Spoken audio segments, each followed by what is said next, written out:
এরকম একটা তাফালিং পাগলা ঘোড়া যদি সংসদে ঢোকে হাসান আব্দুল্লাহর মতো, ওখানে কি মব সন্ত্রাস করবে না সে? না দেওয়া যদি অপরাধী হয়, গর্হিতই হয় না ভোট দেওয়া, তাহলে না ভোট রেখেছে কেন? একটা ভোট দিলে নাকি দরজা খুলে যাবে, তো কেন? ভোট তো দুইটাই দরজা, নাকি একটা দরজা একটা জানালা? আব্দুল নূর তুষারের কাছে যেতে চাই। আমরা রাজনৈতিক অঙ্গনে জাতীয় নির্বাচন নিয়ে যেমন আলোচনা দেখছি, তেমন কিন্তু গণভোট নিয়েও ব্যাপক আলোচনা হচ্ছে, এবং এই দুটিতে প্রশাসন এবং রাষ্ট্রতন্ত্র যে নিরপেক্ষ ভূমিকা পালন করবে, জনগণের মাঝে এই আস্থাটা আসলে কিভাবে তৈরি হবে জানতে চাই। সেই সাথে আরো একটি প্রশ্ন আছে, সেটি হলো তিনটি রাজনৈতিক দলই ইসির সমালোচনা করছেন এবং তারা বলছেন যে ইসি নিরপেক্ষ নয়। এই সব দলই যদি এমন অভিযোগ করে, তাহলে ইসি আসলে কার, বা ইসি কি আসলেও নিরপেক্ষ? ইলেকশন কমিশনকে নিরপেক্ষতা প্রমাণিত করতে হবে তাদের কাজের মধ্যে দিয়ে এবং কথার মধ্যে দিয়ে। ইলেকশন কমিশন দুঃখজনকভাবে পুরোপুরি সেটা করতে পারেন নাই। কেন পারেন নাই সেই ব্যাখ্যা আজিজ ভাই দিয়েছেন। তারা বিভিন্ন সময় এমন কিছু কাজ করেছেন এবং এমন কিছু কথা বলেছেন যেগুলো অযৌক্তিক এবং যে কাজগুলির পেছনে হীন উদ্দেশ্য আছে বলে কেউ মনে করতে পারে। যেমন একটি তো আজিজ ভাই বলেছেন ভোটার ট্রান্সফার করা হচ্ছে, অর্থাৎ আপনি আগের নির্বাচনে ভোট দিয়েছেন মাগুরাতে, এই নির্বাচনে আপনি ভোট দিবেন মিরপুরে। এটা তো যদি হয়ও, এটা করার একটা নির্দিষ্ট সময় রয়েছে এবং প্রক্রিয়া রয়েছে, সেই প্রক্রিয়া যথাযথভাবে মানা হয়েছে বলে অনেকেই মনে করছেন না। আর সরকার তো ভোটের ব্যাপারে নিরপেক্ষ নাই, অন্তত গণভোটের ব্যাপারে একদমই নিরপেক্ষ নাই। তারা হ্যাঁ পক্ষ নিয়েছেন, ব্যাপারটা এরকম দাঁড়িয়েছে যে হ্যাঁ দিলে পরে সরকারের পক্ষে আর না দিলে পরে সরকারের বিপক্ষে। কিন্তু সরকার এটাকে বলতে শুরু করেছেন যে হ্যাঁ দিলে পরে আপনি সংস্কার চাইছেন আর না দিলে আপনি সংস্কার চাইছেন। এমনও অনেক প্রার্থী আছে যারা বলছেন যে না ভোট দিলে দেশ থেকে বের করে দেওয়া হবে। এগুলো তারা কিভাবে বলেন না তারা জানেন। দেশের মালিক কি তারা নাকি? যারা না ভোট দিবেন তারাও দেশের নাগরিক, যারা হ্যাঁ ভোট দিবেন তারাও দেশের নাগরিক। এবং না দেওয়ার অধিকার দেওয়া হয়েছে মানে নাতে ভোট দেওয়া যাবে? না দেওয়া যদি অপরাধী হয়, গর্হিতই হয় না ভোট দেওয়া, তাহলে না ভোট রেখেছে কেন? তাই না? এসব উদ্ভট কথা বললে হবে না। এবং এমনকি সরকার বিভিন্ন সরকারি প্রতিষ্ঠান, আধা সরকারি প্রতিষ্ঠানকে এই কাজে নিয়োগ করেছেন তাদের যে ফান্ড সেটা ব্যবহার করে। আমি আপনাকে একটা সাধারণ কথা বলি, যেমন ধরেন বিদ্যুৎ যারা বিক্রি করে আমাদের কাছে, এই যে ডেস্কো নেস্কো কিংবা পল্লী বিদ্যুৎ বোর্ড, এরা আমাদের কাছে বিদ্যুৎ বিক্রি করে কিছু টাকা পয়সা প্রফিটও করে, এরা সেটা জমা রাখে। সেই টাকার থেকে তারা এখন ভোটের প্রচারণা চালাচ্ছে। তাদের কি সেই ম্যান্ডেট আছে এই টাকা দিয়ে ভোটের প্রচারণা করার? আমি টাকা দিয়েছি বেশি আমার বিদ্যুৎ সরবরাহকে নিরবচ্ছিন্ন রাখার জন্য, আরো উন্নত করার জন্য, আমার বিদ্যুৎ সরবরাহকে নিরাপদ করার জন্য। সেগুলি বাদ দিয়ে এই ভোটের পিছনে টাকা কেন খরচ হবে? এটা কিভাবে তারা পাবলিক ফান্ড খরচ করছেন, কোন ম্যান্ডেটে, কোন অনুমতি নিয়ে? শুধু তাই না, তারা অদ্ভুত সব কথাবার্তা বলছেন। তারা বলছেন একটা ভোট দিলে নাকি দরজা খুলে যাবে, তো কেন? ভোট তো দুইটাই দরজা, নাকি একটা দরজা আর একটা জানালা, তাই না? নাকি একটা দরজা আর একটা গর্ত, কোনটা? একটা ভোট দিলে নাকি দরজা খুলবে, আরেকটা ভোট দিলে দরজা খুলবে না, মানে কি? এগুলো তো মানে যৌক্তিক কথা না। এবার আসেন গণভোটের যে প্রচারণা চালানো হচ্ছে, সেখানে কিছু কথা বলা হচ্ছে। তার মধ্যে একটা বলা হচ্ছে এই গণভোট দিলে পরে বাংলাদেশে গণভোটের বিধান চালু হবে। তো গণভোটের বিধান চালু হবে, সেই জন্য আপনি গণভোট দিচ্ছেন, তাহলে এই গণভোটটা কোন বিধান থেকে হলো? কিন্তু কিছু কিছু ব্যাপার রয়েছে, আমি আপনাকে বলি। একটি হচ্ছে যে অনেকগুলি দলই বলেছে যে স্বাক্ষরিত জুলাই সনদ এই গণভোটের বিষয়, স্বাক্ষরের পরে যদি কোনো পরিবর্তন হয়ে থাকে দলগুলি অনেকেই বলেছে যে সেটা মানতে তারা বাধ্য না।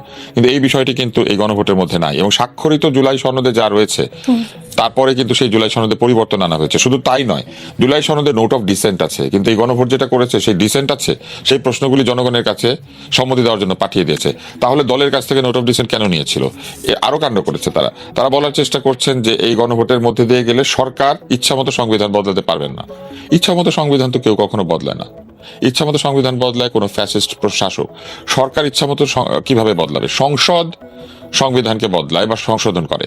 এখন সংসদ যখন সংশোধন করে তখন 2/3 ভোটের প্রয়োজন হয়। এই গণভোটের মধ্যে আছে যে ভবিষ্যতে এই সংবিধান সংশোধনের বিষয়টি আসলে পরে উচ্চ কক্ষে সেটা অনুমোদিত হইতে হবে। আপনি দেখেন কত ধরনের ফ্লজ আছে। আপনি গণভোট দিলেন হচ্ছে গণভোটের বিধান নাই এরকম অবস্থায়, দিয়ে বলছেন গণভোট দিলে গণভোট বিধান হবে, হলো গণভোটের বিধান। এখন আপনি সংসদে এই সংস্কারগুলি সব গেলে এই গণভোটের মধ্যে বলা আছে এগুলো একটা নির্দিষ্ট সময়ের মধ্যে কমপ্লিট করতেই হবে, না করলে এটা নিজে নিজে হয়ে যাবে। যে জিনিস নিজে নিজে হয়ে যেতে পারে সেই জিনিসের জন্য আপনি গণভোট কেন দিবেন? তাই না? এটা তো নিজে নিজেই হয়ে যাবে, হয়ে যেতে পারে, এটা নিজে নিজেই হয়। আচ্ছা, ভালো কথা। তারপরে মনে করেন এই গণভোটের মধ্যে দিয়ে উচ্চ কক্ষ গঠিত হবে এবং সংবিধানের যে কোনো সংশোধন উচ্চ কক্ষের অনুমতি লাগবে, তাই তো? তাহলে উচ্চ কক্ষ থাকলে তো এমনিতেই একা একা কোনো সরকারি বলেন আর সংসদই বলেন, তারা তো সংবিধান পরিবর্তন করা বা সংশোধনী করা করতে পারছেন না। তাহলে শুধু একটা প্রশ্নেই তো গণভোট হতে পারত যে জুলাই সনদের যে সংশোধনীগুলি আছে এইগুলি কি সংসদ গ্রহণ করবে নাকি করবে না, বা সংস্কারগুলি, এবং উচ্চকক্ষ কি গঠিত হবে নাকি হবে না, তাহলেই তো পুরো জিনিসটা হয়ে যায়। এবার দেখেন আরেকটা মজার কথা বলা হয়েছে আপনার আরো মৌলিক অধিকার পাবেন বলে বলা হয়েছে সেখানে, যেমন ইন্টারনেট কোনোদিন বন্ধ হবে না। ইন্টারনেট কখনো বন্ধ হবে না কিংবা হবে, এটা কি মৌলিক অধিকার? আপনি আমাকে একটা জিনিস বলেন, বিদ্যুৎ বেশি মৌলিক অধিকার না ইন্টারনেট? বিদ্যুৎ হওয়া উচিত। বিদ্যুৎ হওয়া উচিত। পানি? পানি তো অবশ্যই হওয়া উচিত। এই সরকার একটা নিয়ম করেছে, আয়কর কর্মকর্তারা চাইলে পরে পানি বিদ্যুৎ বন্ধ করে দিতে পারবেন মানুষের। একটা দেশে পানি আর বিদ্যুৎ বন্ধ করা যাবে, কিন্তু ইন্টারনেট বন্ধ করা যাবে না। ইন্টারনেটের মধ্যে কি মধু আছে? ইন্টারনেটে বিভিন্ন ফরাসি দার্শনিক, তারপরে আমেরিকান দার্শনিক, তারা এসে বাংলাদেশে আগুন জ্বালানোর উস্কানি দেয়, সেটা আছে? নাকি ইন্টারনেটে উস্কানি দিয়ে মানুষের ঘরবাড়ি ভাঙতে পাঠানো যায়, সেটা আছে? ইন্টারনেট কখনো বন্ধ করা যাবে না, কিন্তু ইন্টারনেট আবার মানুষের কথা বলা বন্ধ করা যাবে। আপনি কারো কারো ফেসবুক অ্যাকাউন্ট খেয়ে দিতে পারবেন, কারো কারো ইউটিউব অ্যাকাউন্ট খেয়ে দিতে পারবেন, পারবেন না? তো ইন্টারনেট বন্ধ হবে না মানে আপনি ব্যক্তির অধিকার বন্ধ করতে পারবেন, শুধু ইন্টারনেটটা বন্ধ হবে না। এবার আমাকে বলেন, পানি বিদ্যুৎ গ্যাস বন্ধ করার অধিকার সরকার কিভাবে দেয় মানুষের? পানি বিদ্যুৎ গ্যাস তো বেশি মৌলিক অধিকার, সেইটা বন্ধ হইতে পারবে, কিন্তু ইন্টারনেট বন্ধ হইতে পারবে না। এটার জন্য গণভোট লাগবে। ওই অধিকার পাইতে নাকি গণভোট লাগবে? ইন্টারনেট যে বন্ধ হবে না এটার জন্য। কিন্তু আবার ইন্টারনেট যদি না থাকতো তাহলে আপনি মনে করেন বিদ্যুৎ বন্ধ করা যাবে, বিদ্যুৎ বন্ধ করা যাবে না, বিদ্যুৎ বন্ধ করা যাবে, এটা তো আছে নাকি? এই গণভোট দিলে বিদ্যুৎ বন্ধ করা যাবে না? তাহলে আয়কর কর্মকর্তারা মানুষের বিদ্যুৎ পানি গ্যাসের লাইন কেটে দিবেন, এটা গতকাল আমি খবরে দেখেছি, যে যদি ঠিক মতো না করে, মানে ঠিক মতো আয়কর না দেয়, তাহলে আপনি আমাকে একটা জিনিস বলেন, বিদ্যুৎ বন্ধ করে দিলে ইন্টারনেট কি দিয়ে চালাবে? ব্যাটারি দেওয়া। তো এগুলো হচ্ছে, এইগুলো ফ্লজ। মৌলিক অধিকার কোনোদিনই পৃথিবীর কোথাও মৌলিক অধিকার ইন্টারনেট না। মৌলিক অধিকার হচ্ছে বাক স্বাধীনতা। আমি আপনাকে একটা মজার জিনিস বলি, এটা বলে শেষ করি। মৌলিক অধিকার হচ্ছে বাক স্বাধীনতা।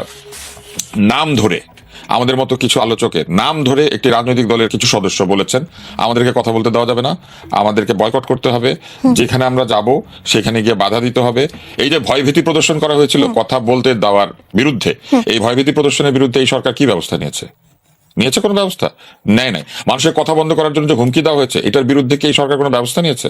আমরা তো কারো কথা বন্ধ করতে বলি নাই, কিন্তু আমাদের মতো অনেকের কথা বন্ধ করার জন্য প্রকাশ্যে টেলিভিশন চ্যানেলে এসে সংবাদ সম্মেলনে নাম ধরে ধরে বলা হয়েছে এক একজনের। তাহলে আপনি কথা বলার অধিকার বন্ধ করে দেওয়ার জন্য এই দেশে হুমকি দেওয়া যাবে? গণভোট এটা বন্ধ করবে? মৌলিক অধিকার বানাইলেই হবে যে ইন্টারনেট মৌলিক অধিকার? মানে ইন্টারনেট আপনার থাকতে হবে, পেটে ভাত না থাকলে ইন্টারনেট থাকবে, ব্যাপারটা যেন এরকম হয়ে দাঁড়িয়েছে। আরেকটা মজার জিনিস আমাকে বলি, স্টারলিং চালু হয়েছে না?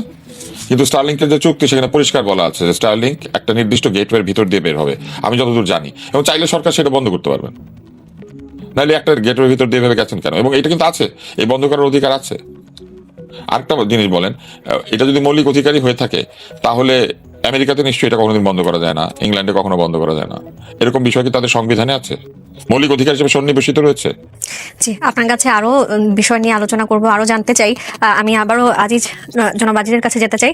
আপনার কাছে আমি যেই তথ্যটি আগে শেয়ার করতে চাই সেটি হলো, বিবিসি বাংলার সাবেক প্রধান সাবির মোস্তফা বলেছেন, প্রধান উপদেষ্টা উগ্রবাদীদের সূর্য সন্তান মনে করছেন এবং আজগুবি ও ফালতু মামলায় অন্যদের আটক করছেন, এবং তিনি বলেছেন ডক্টর ইউনূস নিরপেক্ষ নয়। এই যে তার মন্তব্যগুলো, আপনি কি তার মন্তব্যের সাথে একমত?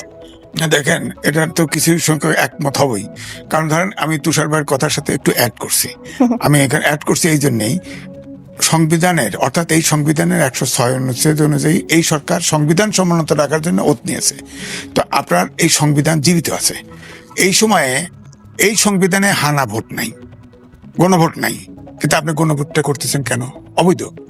তারপরে প্রেসিডেন্টের আদেশ, প্রেসিডেন্ট, প্রধান উপদেষ্টা কেউ আদেশ দিতে পারে না এই সংবিধান জীবিত থাকতে।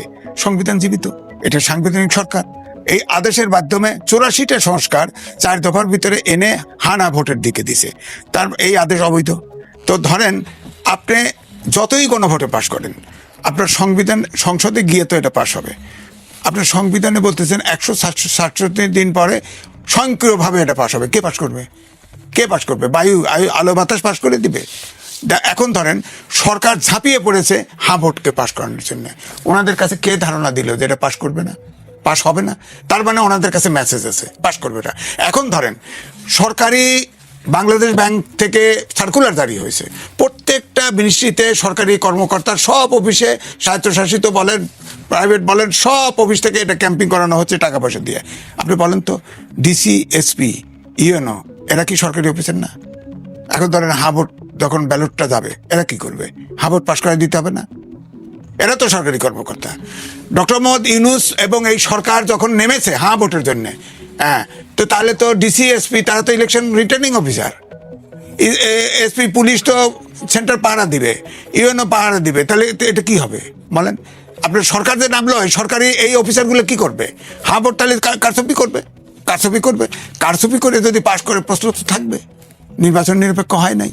এমনিতে তো আপনার নির্বাচনে আপনি দেখেন ওই যে হাসনাত সাহেব, তিনি নাকি একা প্রার্থী, তার কোর্টে শুনানি হচ্ছে না। যে লোকের প্রার্থীতে বাতিল করেছে সে আপনার ব্যাংক ডিফল্টার ছিল, হ্যাঁ, সে পয়সা পাতি সব দিয়ে দিছে, সে ডিফল্টার নেই। তার ওয়াইফ আছে, ওয়াইফকেও ইলেকশন করতে দিবে না। বলেন ওখানে ইসলামিক আন্দোলন বাংলাদেশ নাই? এরকম একটা তাফালিং পাগলা ঘোড়া যদি সংসদে ঢোকে হাসান আব্দুল্লাহর মতো, ওখানে কি মব সন্ত্রাস করবে না সে? ওখানে তো বিএনপির দায়িত্ব হচ্ছে ওর প্রতিপক্ষ যে থাকে তাকে পাশ করানো, এবং সেই পাশ করবে। যে ধারণা দেওয়া হচ্ছে যে হাসান আব্দুল্লাহ বিনা প্রতিদ্বন্দ্বিতায় পাশ করে যাবে, অসম্ভব, অসম্ভব। একটা পাগলা ঘোড়ার পাগলা ষাঁড় যদি আপনার সংসদে ঢুকায় দেন, এই সংসদে থাকবে? সংসদের যে কাজের জন্য সংসদ ফাংশন করতে পারবে? আপনি বলতে চাচ্ছেন যে হাসনাত আব্দুল্লাহ তিনি জিতবেন না? তার এখনো জিতবেনও না, তার সংসদ সদস্য হওয়ার যোগ্যতা তার অর্জন করে নাই। এরা হচ্ছে মব সন্ত্রাসী, এরা সব জায়গায় এরে নামাও, এরে উঠাও, এরে খাও, এরে ধরো, এগুলি করে। জনাব এম এ আজিজ, আপনার কাছে আবারও আসবো। আমি এবার আবারও জনাব তুষারের কাছে যেতে চাই।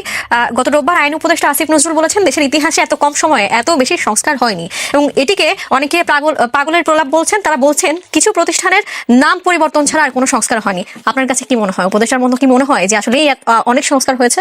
সংস্কার যদি হয়ে গিয়ে থাকে তাহলে গণভোট করতে হচ্ছে কেন? সংস্কার তো হয়ে গিয়েছে, তাহলে কোন সংস্কারের জন্য গণভোট হচ্ছে? আসিফ ভাই আমার খুব প্রিয় মানুষ, আসিফ ভাই তো আবেগী। আসিফ ভাই মাঝে মাঝে কথা বলেন যখন, তার কথাগুলি নিয়ে দেখবেন যে নানান রকম কথাবার্তা হয়। আমি অবশ্য তার এই কথাটার মধ্যে আমি বুঝতে পেরেছি উনি যেটা বলতে চেয়েছেন। উনি বলতে চেয়েছেন এত বেশি সংস্কারের লক্ষ্যে কাজ করা হয়েছে যেটা আগে কখনো হয় না। কথা তো ঠিকই, কিন্তু এখানে একটা সামান্য ঝামেলাও হয়েছে। আপনি যদি অনেকগুলি সুই নিয়ে বসেন একটা কাঁথা সেলাই করতে, ওই কাঁথাটা সেলাই করা যাবে না, একটা সুই দিয়েই পুরো কাঁথাটা সেলাই করতে হয়। তো এই সংস্কারের নামে যত রকমের প্রস্তাব করা হয়েছে, এই এত প্রস্তাবের ভিতর দিয়ে কিছু মৌলিক বিষয় হারিয়ে গেছে। যেমন নারী অধিকারের প্রশ্ন সম্পূর্ণ প্রায় হারিয়ে গিয়েছে। নারী কমিশন নিয়ে কোনো কথাবার্তাই নাই। নারীদের সম্পদের অধিকার নিয়ে কথা হয়েছিল, নারীদের নানান ধরনের অধিকার নিয়ে কথা হয়েছিল, সেগুলো কিন্তু একদম নাই।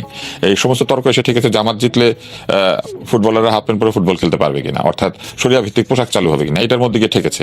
আর কিন্তু কিছু নাই। তো নারীদের তো অন্য ইস্যু রয়েছে, নারীদের মাতৃত্বকালীন ছুটির ইস্যু আছে, নারীদের সমান ওয়েজেস, সমান মজুরি পাওয়ার অধিকারের একটা বিষয় রয়েছে। নারীরা কিন্তু এখনো সারা পৃথিবীতে পুরুষের চেয়ে কম বেতন পায় বিভিন্ন জায়গাতে, শুধু সরকারি চাকরিতে তারা সমান বেতন পায়। কিন্তু এর বাইরে নারীর মাতৃত্বকালীন ছুটির একটা ইস্যু রয়েছে, নারীর স্বাস্থ্য বিষয়ক সেবার ব্যাপারে একটা বিষয় রয়েছে। এরকম নানান বিষয়ে নারীর কিন্তু আলাদা কমিশন তৈরি করা হয়েছিল, সেগুলো নিয়ে কোনো কথাবার্তাই নাই। শিক্ষা নিয়ে কোনো কমিশনই হয় নাই। শিক্ষা যেন একেবারে একটা কোনো অধিকার না। আপনি দেখেন না, ওই যে একটু আগে আপনাকে বললাম ইন্টারনেট একটা মৌলিক অধিকার, এটার জন্য গণভোট হয়ে যাচ্ছে, কিন্তু শিক্ষা নিয়ে একটা কমিশন বন্ধ হয় না। অথচ এই শিক্ষার 12টা বাজিয়ে বাংলাদেশের 10 রকমের ইতিহাস, 10 রকমের ভূগোল চালু করা হচ্ছে। যে ইন্টারনেটের কারণেই গণ অভ্যুত্থানে তারা সফল হয়েছেন, এই কারণেই কি তারা আসলে এদিকে এটাকে মৌলিক এটা তারা ভালো বলতে পারবেন, কিন্তু তারা তো ইন্টারনেটের দাম বাড়িয়েছেন। এই সরকারের সময় ইন্টারনেটের দাম বেড়েছে, ইন্টারনেটের উপর ভ্যাট বসানো হয়েছে। একদিকে তারা ইন্টারনেটকে মৌলিক অধিকার বলছেন, আবার মৌলিক অধিকার পাইতে গেলে লোকজনকে বেশি করে কর দিতে হচ্ছে। এটা তো তারাই করেছেন, তারা সেটা করেন নাই। এবং শুধু তাই না, এই কিছুদিন আগে একটা অভিযোগ উঠেছে যে একটি মাত্র মোবাইল ফোন কোম্পানিকে 700 মেগাহার্জ তরঙ্গ বরাদ্দ করার জন্য একটা টেন্ডার বা একটা কোনো প্রক্রিয়া শুরু করা হয়েছে, যে প্রক্রিয়ার মধ্যে দিয়ে শুধু তারাই এটা পাবে, অন্যরা কিন্তু এটা পাবে না। এবং সেই মোবাইল ফোন কোম্পানিটির সাথে অত্যন্ত গুরুত্বপূর্ণ একজন ব্যক্তির আত্মিক এবং ব্যবসায়িক যোগাযোগ আছে বলে সবাই মনে করে, অথবা আছে। তাহলে এইটাই বা সরকার কিভাবে করছে? সংস্কার মানে কি শুধুমাত্র কতগুলো আইন পরিবর্তন করা? সংস্কার মানে হচ্ছে মানুষের আচরণে দীর্ঘমেয়াদী পরিবর্তন নিয়ে আসা। ইন্টারনেট জুড়ে যে গালাগালি শুরু হয়েছে, বড়দেরকে অপমান করার যে সংস্কৃতি শুরু হয়েছে, একটি বার এই সরকারে তো ওই 3 জন উপদেষ্টা ছাড়া বাকি কেউই তো 40-এর নিচে বয়স নাই। তাহলে এই যে বৃহৎ জনেরা এই উপদেষ্টা থাকলেন এবং নির্বিচারে গালিগালাজ দিতে দিলেন মানুষকে, এই গালিগালাজ তারা এটা এলাও যখন করলেন, তারা সেটাকে সংস্কারের অংশ বলে মনে করলেন না? একটিবার তারা বলেছিলেন যে বড়দেরকে অপমান করো না এবং ছোটদেরকে নির্যাতন করো না? এটা তারা করেছেন। তারা একটা ইন্ডেমনিটিকে চালু করেছেন, যে ইন্ডেমনিটিটা 5ই আগস্ট অভ্যুত্থান শেষ হওয়ার পরে 31 আগস্ট পর্যন্ত ইন্ডেমনিটি আছে। ক্যান্টিনে লোক পিটিয়ে মেরে ফেললে শাস্তি হবে না, এটা কি বিপ্লবের অংশ? আপনি আমাকে বলেন, ক্যান্টিনে একটি ছেলেকে ভাত খাওয়ানোর পরে পিটিয়ে মেরে ফেললে এটার কোনো বিচার হবে না, এটা কি বিপ্লবের অংশ? এটা তাদেরকে জবাব দিতে হবে না? এটা তো অবশ্যই তাদেরকে কোনো না কোনো দিন জবাব দিতে হবে। হত্যা মানে হত্যা। যে গালিগালাজ বাংলাদেশের অসংখ্য গুরুজনদেরকে নেটে এবং নেটের বাইরে জুতার মালা ঝুলানো থেকে এই অপমানগুলি করা হয়েছে, এই একই অপমান যদি এই ক্ষমতায় আসীন রয়েছেন এমন ব্যক্তি কাউকে করা হয় কখনো বা হবে কখনো, এরকম চিন্তাও করা হয়, বলাও হয়, তারা কি সেটা শাস্তি ছাড়া যেতে দিবেন? তারা তো এটা দিবেন না। নিজেদের বেলায় তারা যেটা অ্যালাউ করেন না, তারা অন্যদের বেলায় কি করে অ্যালাউ করেন? তারা কি করে অ্যালাউ করেন? নিজেদেরকে যে গালিটা দিলে অন্যায়, সে একই গালি অন্যের উপরে বর্ষিত হলে সেটা বিপ্লব? এটা তারা কি করে করেন? এই একই অনুষ্ঠানে আপনাদের এখানে এসে আমি একদিন উত্তেজিত হয়েছিলাম। এটা একদম সেটা বেশ ভালো ক্যালকুলেটেড হয়েছিল। উত্তেজনা ছিল। আমি ইচ্ছা করে উত্তেজিত হয়েছিলাম, কেননা তাদের উত্তেজনা বিপ্লব আর আমার উত্তেজনা গর্হিত। একটা ছেলে সে আমাকে বলেছে যে আপনার সাথে কি তর্ক করব, আমি তো আপনার হাঁটুর বয়স। একটু পরে সে যখন তর্ক শুরু করেছে, সেই ছেলেটা কে? শহীদ হাদি, তার সাথে আমার অনেক ভালো সম্পর্ক। সে যখন তর্ক শুরু করেছে, আমি তাকে বলেছি আমি বা তোমার সাথে কি তর্ক করবো, তুমি তো আমার হাঁটুর বয়স। তারা ওইটুকুকে নিয়ে আমি নাকি হাঁটুর বয়স বলেছি, এটা আমার অপরাধ। কিন্তু যে নিজেকে নিজে হাঁটুর বয়স বললো, তাকে নিয়ে কোনো কথা বললো না। অদ্ভুত ব্যাপার হচ্ছে, আমাদের দুজনের অত্যন্ত ভালো সম্পর্ক, একদল লোক সেটা নিয়ে যন্ত্রণা শুরু করে দিল। এই যে যন্ত্রণা শুরু করে দিল, এই যন্ত্রণা তৈরি করাটা কি কোনো সুব্যবহারের অংশ? একটি বার এখনো পর্যন্ত তারা ছেলে মেয়েদেরকে পড়াশোনা করার কথা বলেন নাই।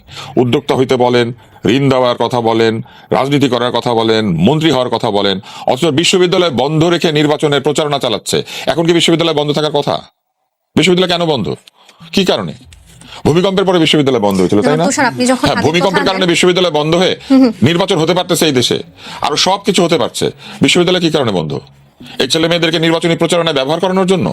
এদের এখন লেখাপড়া করার কথা, নাকি এদের এখন নির্বাচনী প্রচারণা চালানোর কথা?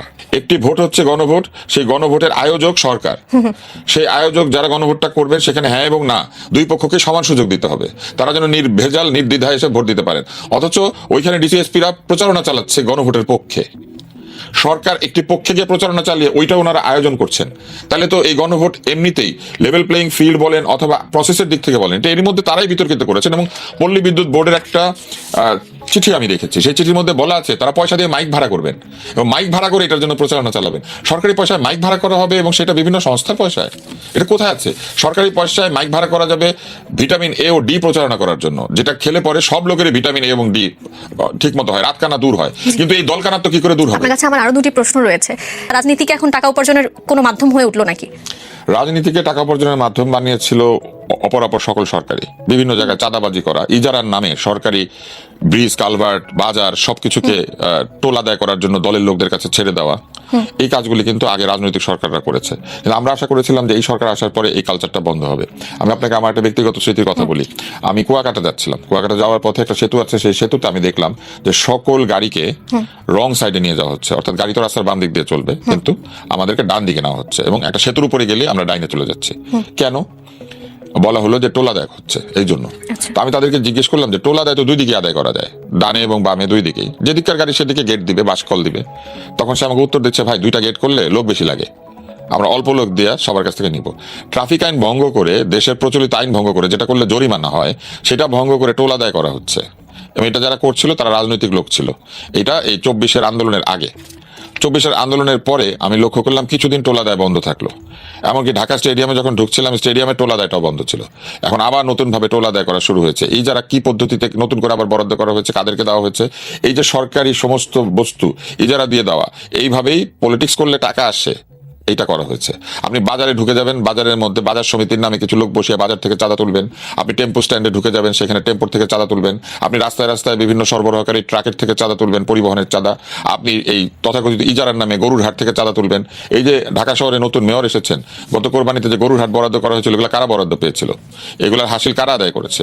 এগুলা টাকা পয়সা ট্যাক্স কারা তুলেছে? এখন এই প্রশ্ন যদি আপনি করেন, এই সরকার সেই রীতি থেকে বের হয়ে আসে নাই, তারা সেই পুরনো পদ্ধতি চালু রেখেছে এবং তরুণরা দেখেছে যে এত দ্রুত ধনী হওয়ার আর কোনো উপায় কোথাও নাই। যে 3জন উপদেষ্টা ছিলেন, এই 3জন উপদেষ্টার বাইরেও একজন স্বাস্থ্য উপদেষ্টা আছেন। সেই স্বাস্থ্য উপদেষ্টা 2 সহকারী চাকরি গিয়েছে, তারা তার ব্যক্তিগত পছন্দের লোক হিসেবে নিয়োগ পেয়েছিলেন, ব্যক্তিগত কোটায় দশম গ্রেডের কর্মচারী হিসেবে। তারা যে দুর্নীতি করেছেন, এই দুর্নীতির জন্য স্বাস্থ্য উপদেষ্টা দায়ী হবেন না কেন? কারণ তিনি বেছে নিয়েছেন এই দুর্নীতিবাজদেরকে। আপনি যদি দুর্নীতিবাজদেরকে ডেকে নিয়ে ওখানে বসিয়ে দুর্নীতি এলাও করেন, তাহলে আপনি যে সিলেক্ট করলেন দুর্নীতিবাজদেরকে, এটার জন্য উনি কেন দায়ী হবেন না? তার মানে আমরা বলতে পারছি যে রাজনীতি এখন উপার্জনের মাধ্যম হয়ে উঠেছে। রাজনীতি উপার্জনের মাধ্যম অবস্থায় ছিল এবং সেই রাজনীতি উপার্জনের মাধ্যম এটাকে এইবার এসে আরো ভালো মতো পাকাপোক্ত করা হয়েছে। কারণ আমরা হলফনামার মধ্যে পরিষ্কার দেখেছি এমন সব অর্থের বর্ণনা, যে অর্থের উৎস তারা বলতে পারবেন না, এবং তারা এই অর্থের উৎস তো দূরের কথা, কিভাবে এই অর্থ কামাই করেছেন। ধরেন কেউ বলেছেন পরামর্শ দিয়েছেন, কি পরামর্শ দিয়েছেন? কেউ বলেছেন পরামর্শ দিয়েছেন, কি পরামর্শ দিয়েছেন? একটা পরামর্শ শুনি, যে পরামর্শ দিলে পরে লাখ লাখ টাকা আয় করা যায়। পরামর্শ দিলে পরামর্শ সেবার উপরে সরকারের ভ্যাট আছে, পরামর্শ খাওয়া যায়। হ্যাঁ, কোচিং সেন্টারে পড়িয়া লাখ লাখ টাকা আয় করেছেন কেউ কেউ বলেছেন। কোন কোচিং সেন্টার এরকম লাখ লাখ টাকা দেয়? বাংলাদেশে বাকি সব কোচিং সেন্টারে তো তাহলে সব কোটিপতিরা পড়ায়, এরা ট্যাক্স দেয় না কেন? উনি না হয় রাজনীতি করছেন, উনি কোচিং সেন্টারে পড়িয়ে অনেক টাকা পেয়েছেন, অন্য কোচিং সেন্টারের টিচাররাও তাহলে একই রকম টাকা পায়, তারা তাহলে লাখ লাখ টাকা কোথায় রাখে?